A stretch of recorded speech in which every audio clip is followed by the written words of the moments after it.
사랑하는 반생 여러분 모두 평안하셨습니까? 작년 교과 제12과 영원토록 여호와를 경배함입니다. 이제 마지막 한글을 남겨두고 있죠. 오늘 지나고 다음 주는 2024년 제1기 마지막 13번째 과입니다. 13번째 과는 하나님을 기다리라고 하는 그런 말씀입니다. 우리가 인내가 필요함을 말하고 있습니다. 우리는 이번 기 동안의 시편을 계속해서 살펴보았는데 이스라엘 백성들의 역사를 통해서 우리가 하나님을 시온의 하나님을 사모할 뿐만 아니라 오늘 우리는 이 땅에 있어서조차도 우리가 하나님을 경배해야 된다고 하는 그런 내용입니다. 그래서 영원토록 여호와를 경배한다. 시편 134편 또 15편 101편 그 다음에 이 말씀들이 이 구약에 있는 이 시편의 말씀들이 신약의 어느 부분에 가서 우리와 적용시킬 것인지를 살펴보도록 하겠습니다. 우리가 다 알듯이 이스라엘 백성들의 모습을 보면서 우리의 모습을 비교해 볼 수가 있습니다. 적용해 볼 수가 있다고 하는 것이죠. 왜 하나님께서 이스라엘을 선택하셨습니까? 이스라엘이라고 하는 단순한 국가가 아니라 예배 드리기 위해 모인 백성이라고 시편은 이야기하고 있습니다. 하나님을 찬양하고 또 다른 나라의 다른 사람들에게 그분에 대해 증거하고 또 이스라엘의 주된 소명을 나타내는 이 백성들이 주님을 경배하고 또 하나님과 그 사랑에 소망을 두는 의인을 우리가 일반적으로 의미합니다. 그래서 이스라엘은 선택된 백성, 하나님께서 특별히 선택한 백성이라고 이렇게 말하고 있습니다만은 우리가 잘 알듯이 이스라엘이 그러한 소명을 감당하지 못해서 그 특권이 이방인에게 이전되었죠. 자, 경배, 예배 이렇게 우리가 말합니다만은 저는 예배라고 하는 단어보다 경배가 더 거룩한 단어가 아닌가 이렇게 생각을 해봅니다. 더 정확한 신학적인 표현이 아닌가 이렇게 생각을 해봅니다. 우리가 여기에 또 한 가지는 송축한다, 찬양한다 이런 의미가 있는데 노래와 틀리는 것입니다. 그래서 사실은 이 경배와 또 송축한다, 찬양한다 이런 뜻은 더 성서적이지 않은가 이렇게 생각을 해보는 것입니다. 자, 오늘 우리가 이 교과를 통해서 예배는 우리 인간의 본분이고 하나님의 다음없는 은혜를 영원히 찬양해야 한다고 하는 내용을 확실히 살펴보도록 하겠습니다. 여기에 TMI 위로에 몇 가지 질문이 있습니다. 하루를 살면서 얼마나 자주 노래를 합니까? 또 하루 중에 찬양을 어떻게 합니까? 여러분은 하루의 삶에 있어서 찬양을 하나님께 대한 이 찬양 찬송을 얼마나 합니까? 또 무슨 노래를 합니까? 우리가 조성 예배 때 하나님께 찬미로 제사하지요. 또 예배 때 조석 예배뿐만 아니라 또 우리의 삶에 있어서 이렇게 흥얼거리고 하나님을 찬양하는 것은 왜 그렇게 합니까? 하나님께 감사하고 구원해 주심에 감사하고 하나님의 위대하심에 대해서 감사하고 하나님께서 이 세상을 창조하고 나를 창조해 주신 것에 대해 감사를 합니다. 자, 두 번째 질문입니다. 시편은 성소에서 경배할 때 하나님과 우리 사이에 어떤 일이 있음을 말하고 있습니까? 우리가 하나님께 경배할 때 하나님께서 우리에게 복을 주신다고 하는 사실입니다. 그 다음에 세 번째, 새 노래는 어떤 노래이며 새 노래로 찬양하리라는 것은 어떻게 찬양하는 것인가? 제가 조금 전에 말씀드렸죠. 우리가 구원받은 것에 대해서 감격하고 위대하신 하나님, 창조주 하나님을 찬양하고 또 감사하는 그것이 노래로 찬양으로 표현되는 것이죠. 자, 네 번째 시편은 하나님 앞에 서기 위해 우리가 어떤 삶을 살아야 합니까? 온전한 마음으로, 완전한 마음으로 주님 앞에 서야 되겠죠. 자, 다섯 번째, 복음과 심판의 선포는 예배의 어떤 측면을 의미하며 어떤 모습으로 나타납니까? 하나님을 진정으로 예배하는 모습이죠. 자, 여섯 번째, 하나님은 왜 규례대로 드린 절기와 제사를 기뻐하지 않습니까? 입으로는 하나님의 말씀을 지킨다고 하지만 실제 우리의 삶에 있어서는 그 하나님의 법이 적용되지 않냐고 하나님의 법을 무시하는 삶이기 때문에 하나님께서는 기뻐하지 않는다는 것입니다. 그래서 신령과 진정으로 예배하라고 하는 말씀이 있는 것입니다. 일곱 번째, 예배에서 필수적인 요소는 무엇입니까? 제가 조금 전에 말씀드렸듯이 영과 진리로 예배함이 필요한 것입니다. 하나님께서는 예배를 통해서 우리가 하나님께 나오기를 바라는 것입니다. 그래서 개인 예배와 공동 예배가 어떤 관계인지를 살펴보도록 하겠습니다. 먼저 일요일 서지에 성소에서 너희 손을 들고, 여러분 우리 교회에서는 뭐 손을 들고 이렇게 예배하는 그런 모습을 찾기가 힘듭니다. 그러나 일반 장감리 교회에서는 또는 특별히 순복음께서는 손을 들고 예배하는 모습을 쉽게 볼 수가 있습니다. 성경에서 말하는 이 너희가 성소에서 손을 들고, 이 예배는 이렇게 하는 표현은 우리가 집에서 예배할 때 손을 들고 막 이렇게 예배합니까? 어디에서 그렇게 하라는 겁니까? 예배는 성소, 성전에서 하라는 것입니다. 그래서 어떤 분들은 뭐 그 교회 가지 않고 그냥 집에서 예배 드리면 되지 않나 이렇게 말하는 사람이 있습니다. 근데 성경은 분명히 시편 134편에 보면은 성소에 서 있는 여호와의 정들, 성소, 성전이라고 하는 것을 분명히 이야기하고 있습니다. 그 주님을 예배한 결과는 무엇입니까? 아까 제가 말씀드렸듯이 우리가 성전에서 예배할 때 하나님께서 우리에게 복을 주신다고 하는 사실입니다. 그래서 시편 134편과 민수기 6장 24절로 26절에는 아론에게 어떤 직함을 줬습니까? 하나님의 백성들을 축복하도록, 하늘의 복을 전달하도록 명령하셨죠. 백성들은 성소에서 하나님을 송축하고 하나님은 시온에서 그분의 백성에게 뭘 주신다? 복을 주신다입니다. 시편 18편 1절과 36편 1절, 113편 1절, 134편 1절과 2절, 135편 1절, 2절에 계속해서 뭐라고 합니까? 하나님을 두려워하고 경외하고 하나님을 찬송하라고 하는 그런 말씀이 계속되고 있습니다. 그래서 하나님의 백성들이 성전에서 성소에서 예배할 때 하나님을 찬양, 송축, 찬미하라고 하는 내용인 것입니다. 그래서 우리가 성전에서 늘 하나님께 찬미하고 특별한 찬양을 하고, 이게 다 하나님을 예배하는 것입니다. 송축하는 것입니다. 공식적인 예배를 드릴 때는 성전에서 하나님을 경외하는 마음의 자세를 가지고 하나님 앞에 나아가는 것입니다. 근데 우리가 하나님 앞에 나아갈 때 그런 겸손한 모습이 아니고, 일하다가 온 모습이 아니고, 아무런 준비 없이 그런 성전에 가는 것이 아니고, 우리가 깨끗한 옷을 입고 마음을 준비하고 또 회개하고 청결한 모습으로 하나님께 나아가는 것이 하나님께서 원하시는 예배라고 하는 사실입니다. 그래서 그런 준비된 마음으로 하나님께 예배하는 것이 너희가 손을 들고 하나님께 성전에서 예배하는 그것이 우리의 모습이 되어야 한다고 하는 사실입니다. 두 번째입니다. 새 노래로 여호와를 찬양하라.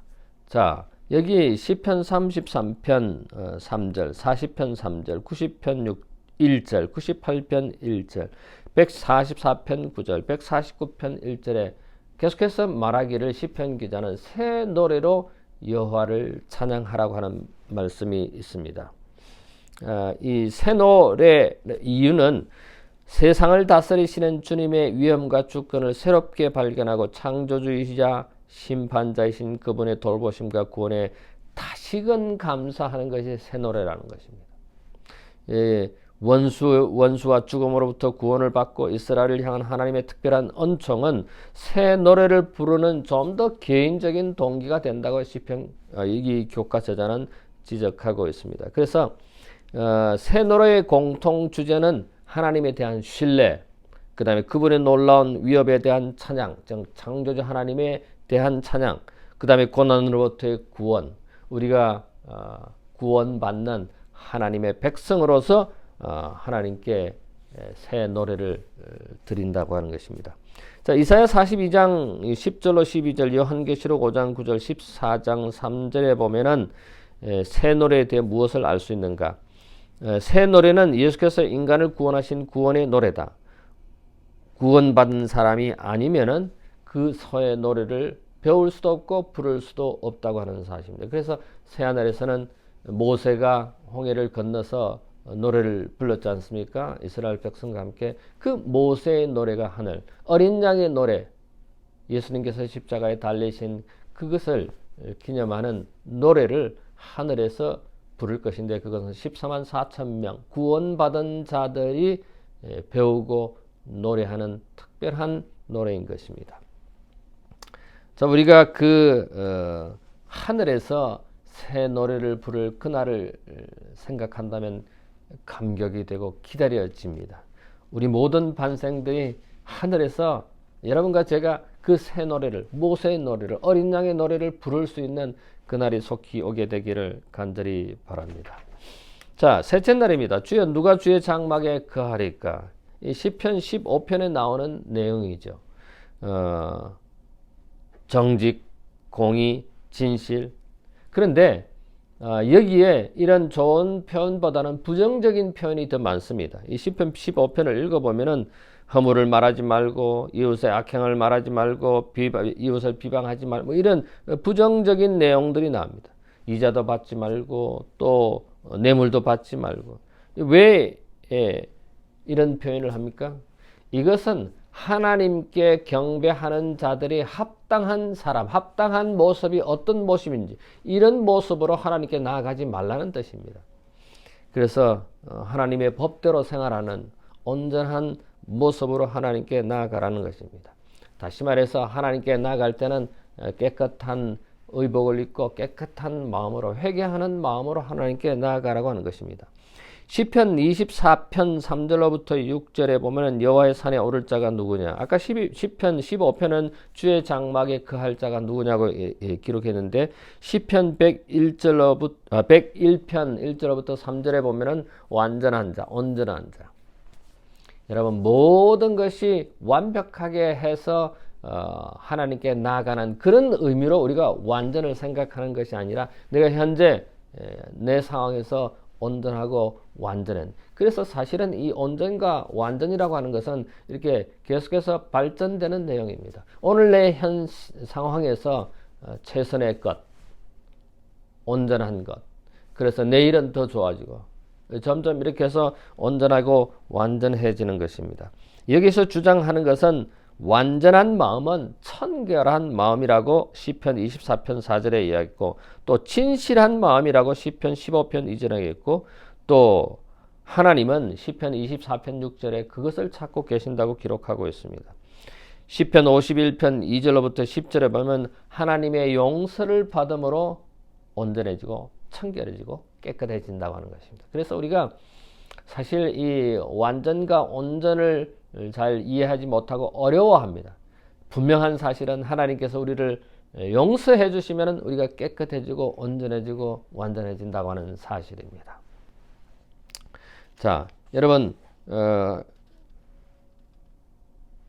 우리가 만약에 이러한 하나님의 온전함을 허락된, 용서된 그런 온전함을 갖고 있다면 우리의 삶은, 우리의 모습은 다른 사람들에게 강력한 영향을 줄 수 있을 것이라고 생각합니다.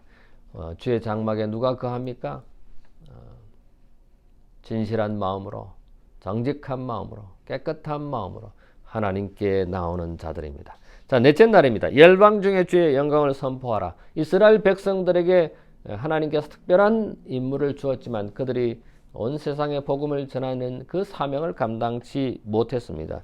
시편 96편을 읽어보면은 여호와께 노래하고 그의 이름을 송축하고 그의 선하심과 위대하심을 선포하고 예물을 들고 궁정에 들어가고, 그 다음에 다섯 번째로 복음을 전파하라고 했습니다. 이 복음은 모든 세상 사람들에게 전하는 것인데 그것이 예배를 통해서 그것도 한 부분이라고 하는 사실입니다. 예배의 요소들과 복음 선포는 별개가 아니고 예배의 다양한 표현이라고 하는 것입니다. 그래서 만국은 위대하시고 또 하나님의 창조하심에 대해서, 우리를 구원하심에 대해서 사람들에게 이야기하라고 하는, 이게 예배의 한 부분이라고 하는 것입니다. 그래서 이것을 우리나라 다른 말로 신학적인 용어는 전도, 선교라고 합니다. 이 전도의 목표는 만민을 하나님의 백성과 연합시키고 궁극적으로 온 피조 세계가 주님을 경배하는 것이라고 시편 96편 11절부터 이야기하고 있습니다. 예배는 주님이 어떤 분이신지에 대한 내적 인식에서 비롯됩니다. 창조주이시고 왕이시고 재판관이신 그분을 우리는 경배하는 것입니다. 예배는 하나님께서 과거에 우리를 어떻게 인도하신 것인지, 하나님께서 이 세상을 어떻게 창조하신 것인지 그 위대함에 대해서 노래, 찬양, 찬미하는 것이 예배인 것입니다. 또 하나님께서 현재 임재하시는 그 놀라운 하나님을 찬양하며 또 미래에 이루실 역사에 대해서, 종말에 대해서 우리가 하나님께 찬양을 돌리는 것입니다. 신약 성경에 와서 예배 원리가 영과 진리로 예배하라고 말하고 있습니다. 우리가 하나님께 영과 진리로 예배하라고 하는 것은 예모를 갖추고 하나님 앞에 나오라는 것입니다. 성전에 나오라는 것입니다. 제가 아까 서두에 말씀드린 것처럼 우리가 하나님께 예배하러 갈 때 깨끗한 옷을 입고 우리의 마음가짐을 새롭게 하고 그런 마음으로 하나님께 나아가야 되는 것입니다. 우리가 길을 걸어가다가 그냥 그런 일상생활에 입는 옷으로 교회 가는 것이 아니라 우리가 교회 가기 전에 하나님께 예배하기 전에는 우리의 몸과 마음을 깨끗하게 하고 나아가야 되겠죠. 그렇게 이런 복장으로 하나님께 나아갈 수 있습니까? 우리가 대통령을 만날 때도 또 귀한 분을 만날 때도 깨끗한 옷을 입고 가고 또 단정한 모습으로 나아가지 않습니까? 하물며 우리의 하나님, 우리의 창조주 하나님, 우리의 구원자 하나님, 우리의 구주께 나아갈 때 우리가 어떤 모습으로 나아갈지를, 그리고 우리가 예배할 때 하나님의 영광을 온 세상에 선포하는 것이 우리가 해야 할 일입니다.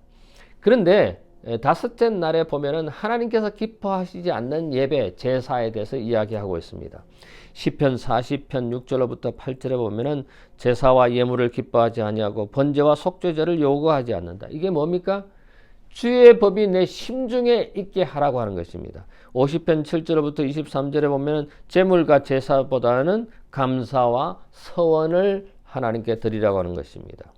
51편 16절부터 19절에 보면 제사보다는 상한 심령, 또 상한 마음, 통회하는 마음, 우리의 제사에, 우리의 예배에 이러한 마음이 필요하다고 강조하고 있습니다. 이 시편 기자는 우리가 하나님께 제물을 드리고 제사를 드리는 그것에 우리의 상한 심령, 우리의 통회하는 마음이 있어야 된다고 강조하고 있습니다. 사실 하나님께서 기뻐하시지 않는 제사는, 예배는 뭡니까? 입술로는 말씀대로 생활한다고 하지만은 실제로 우리의 삶에 있어서 그 말씀대로 이루어지지 않는 그런 것입니다. 그래서 우리가 성전에 가서 예배하는 것뿐만 아니라 우리 생활 자체가 예배가 되어야 한다고 하는 것입니다. 이 개인 예배, 생활 예배가 공동 예배로 이어질 때 하나님께서 기뻐하시는 예배가 될 수 있다고 하는 사실입니다. 그래서 요한복음 4장 23절로 24절에 보면 참된 예배는 영과 진리로 예배하는 것, 즉 이것은 우리의 생활 예배, 말씀대로 우리의 삶이 살아갈 때 그게 진정한 개인 예배가 되고 또 이 개인 예배가 발전되어서 공동 예배가 된다고 하는 사실입니다. 제물을 드리는 것으로 충분하지 않다. 제물을 드리는 사람의 마음에 회개와 믿음, 죄에 대한 애통함이 없다면은 제물을 드리는 데 무슨 소용이 있겠느냐고 이 교과 저자는 말하고 있습니다. 예배는 그래서 인격이라고 말할 수 있습니다. 세천사의 기별은 예배 경배하라, 창조주 하나님을 경배하라, 예배 회복에 대해서 이야기하고 있습니다. 우리가 하나님께 창조주 하나님을 경배해야 되는데 창조주 하나님이 아닌 다른 것을 경배한다는 것입니다. 우상에 나와야 되는 거예요. 우상 숭배에서 탈피해야 된다는 것입니다. 그래서 우리가 이 신약 시대에 살고 있는, 특별히 종말 시대에 살고 있는 새 천사의 기별을 전하는 것이 하나님의 백성들의 임무라고 하는 사실입니다. 자, 마지막 여섯째 날입니다. 예배의 핵심은 회개, 참된 회개가 필수적이다. 회개라는 것은 죄를 슬퍼하고 죄에서 떠나는 것을 의미하는 것이다. 우리가 죄가 얼마나 악한 것인지 깨닫지 못하면 죄를 버리지 않게 될 것이요, 또한 진심으로 죄에서 떠나지 않으면 우리 생에 진정한 변화가 없을 것이다. 그래서 우리는 날마다 죽노라. 사도 바울이 뭐라고 그랬습니까? 나는 날마다 죽는다고 했습니다. 우리는 날마다 죽음이 필요합니다. 우리가 매일 잠을 자면서 죽음의 경험을 합니다. 우리의 삶도, 우리의 신앙도 죽음이 필요합니다. 내 자아가 죽고, 내 자신이 죽고, 내 죄가 죽고, 그래서 아침에 부활하는 것처럼, 아침에 다시 일어나는 것처럼, 우리는 새 생명으로 부활, 날마다 우리는 새로운 부활을 경험해야 될 것으로 생각합니다. 자, 여기에 우리가 몇 사람이 회개가 아닌 후회하는 모습을 우리는 봅니다. 에서가 장자의 명분을 영군이 이런 것에 대해서 괜히 내가 팥죽을 먹었네. 그 다음에 발람은 두려워서 자기 가는 길에 칼을 빼가야 했던 천사를 발견하고는 생명을 잃을까 자기 죄를 자백하죠. 이게 진정한 회개인가? 가룟 유다는 어떻습니까? 자기가 주를 판 후에 내가 무죄한 피를 팔고 죄를 범하였더라고 마태복음 27장 4절에 말하지 않습니까? 이건 후회입니다. 여전히 죄를 고백하고 또 회개하는 것이 아니라 후회하는 것입니다. 진정한 예배는 회개가 필요하다고 하는 것을 교과 저자는 강조하고 있습니다. 자, 토의에 몇 가지 질문이 있죠. 첫 번째, 주님께 드리는 가장 큰 예물은 무엇입니까? 많은 돈을, 헌물을 드리는 것입니까? 하나님이 기뻐하시는 우리의 몸을 가져오는 것입니다. 상한 심령, 우리의 생활 자체가 예배가 되는, 그것이 하나님께서 진정으로 원하시는 것입니다. 그래서 개인 예배와 공동체 예배는 어떠한 관련인가? 제가 말씀드렸듯이 개인적 예배가 인격적 예배입니다. 이 생활 자체가 예배가 되어야 된다고 하는 사실입니다. 이게 개인 예배가, 그런 생활 예배가 공동체 예배로 이어질 때 하나님께서 기뻐하시는 공동체 예배, 진정한 예배가 된다고 하는 사람입니다. 세 번째, 많은 사람은 예배를 기도, 찬양, 성경 연구와 예언의 신 연구 등에만 초점을 맞추는데 또 다른 예배 형태가 있습니까? 제가 여러 번 말씀드렸듯이 생활 예배입니다. 우리 생활 자체가 예배가 되어야 한다고 하는 사실입니다. 마지막입니다. 그를 섬기는 일을 마음에 슬프게 하거나 기록게 하는 일로 생각하지 말 것이다. 정로의계단 103쪽에 기록되어 있는데 어떻게 하면 주님을 경배하는 것이 즐거움이 될 수 있을까? 우리가 구원받은 기쁨을 감사할 때, 우리가 통회하는 마음으로 주님께 나아올 때, 위대하신 하나님을 창조주 그 하나님을 찬양할 때 그게 진정한 예배가 된다고 하는 사실입니다. 자, 오늘 우리는 영원토록 하나님을 경배하라고 합니다. 이 땅에서도 경배, 또 마지막 말세에 우리가 하나님을 경배하는 것을 회복하도록 이 세상의 복음을 전파해야 될 것이고, 또 하늘에 가서도 하나님께서 우리를 구원하신 것에 대한 감사, 모세의 노래, 어린 양의 노래를 부르는 그런 여러분과 제가 되었으면 참 좋겠습니다. 다음 주는 제 13과 마지막입니다. 너는 여호와를 기다리라. 우리가 하나님을 기다림에 있어서 인내가 필요함을 강조하고 있습니다. 한 주간도 하나님의 은혜가 우리 모든 반생들에게 함께하게 되기를 간절히 바랍니다. 잠시 머리를 숙일까요? 고마우신 우리들의 하늘 아버지, 당신의 백성으로 삼아주셔서 감사합니다. 늘 우리의 삶에 우리를 구원하신 하나님을 찬미하고 찬양하고 찬송하고 송축하는 우리의 삶이 되게 해주시고, 주님께 나갈 때 진정으로 회개하는 마음, 청결한 마음, 깨끗한 마음으로 주님께 나아가도록 우리를 도와주시옵소서.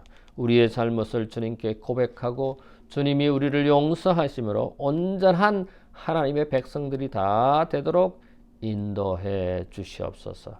감사하오며 예수님 이름으로 기도하옵나이다. 아멘.